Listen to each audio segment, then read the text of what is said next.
ya đi so ya blase de po pain alone ba ya ka you could gain the taka do take a good look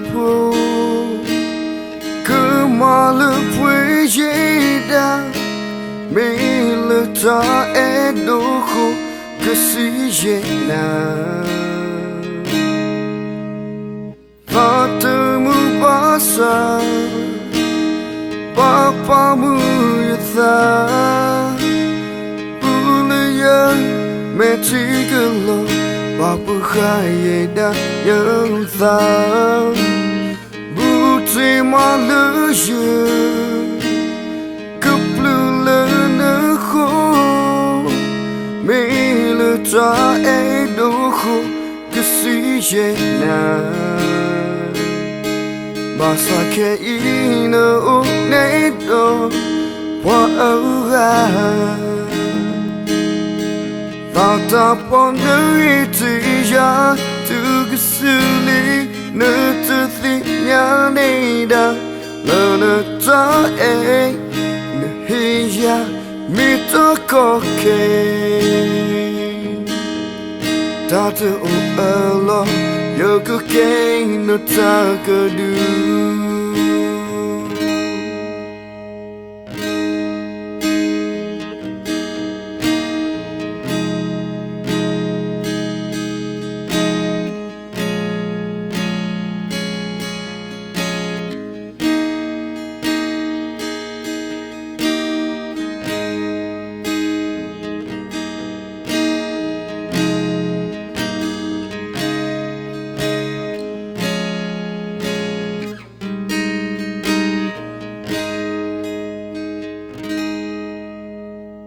Pane ya di so ya blase de po pain alone ba ya ka you could gain the taka do take a good look come all up with you me la ta e do ko que si je na Fata mu basa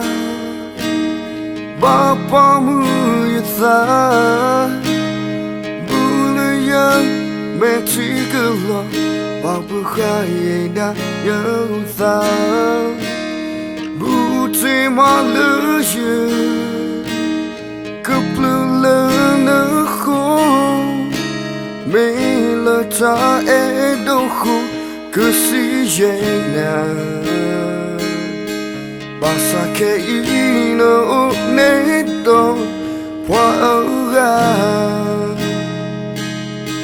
Tata pon iti ya tu kusuli no tu thi nya nei da la na ta e ne hi ya mi ta ko ke Tata o ala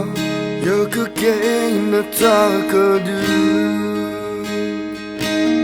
Basa ke ina o nei do wa oga Tata pon iti ya tu kusuli no tu thi nya nei da la na ta e ne hi ya mi ta ko ke Tata o ala yo could gain a taka do Tata o ala yo could gain a taka do